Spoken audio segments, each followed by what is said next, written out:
Along our life, as we age, we lose a lot of collagen in the face, and that produces sagginess. So for a certain point of the face, it is estimated that it moves downwards about 3 centimeters.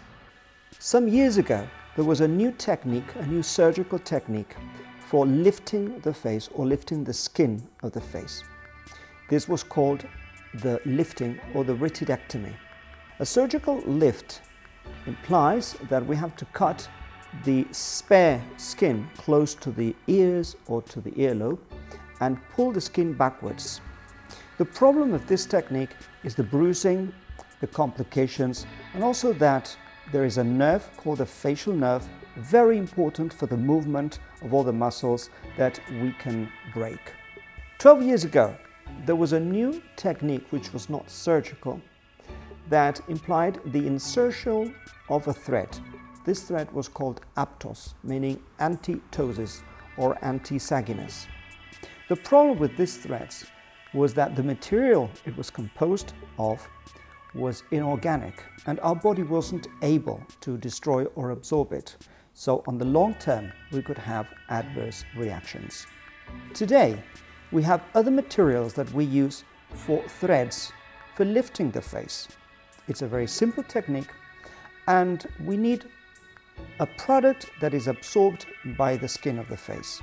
There are basically 2 materials that we're using today, which is PDO on one side and polylactic acid. The difference is that PDO lasts for about 3 months, during which we have to synthesize enough collagen for lifting the face. On the other hand, we have polylactic acid, and polylactic acid lasts for more than 3 years. During this time, around these threads, there is a very important synthesis of collagen. This collagen acts as a spring and pulls the skin upwards, inducing this lifting effect. The first step in injecting some threads is the injection of some anesthesia at the point where we are going to put the threads in. Afterwards, we insert a needle, a big thick needle, usually of number 18, through which we are going to pass the needles of the threads.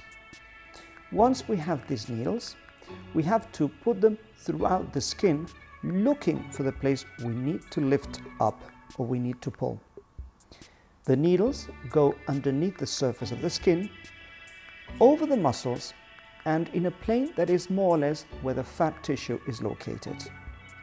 The advantage of using the needles here is that there is a very low concentration of nerve terminations, and it's virtually painless to go with our needle through this plane.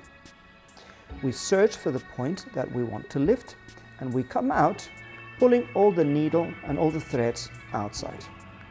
Once we've done this, we pull the skin over the threads, and they are stuck and grabbed by the anchoring cones that form part of the structure of the threads.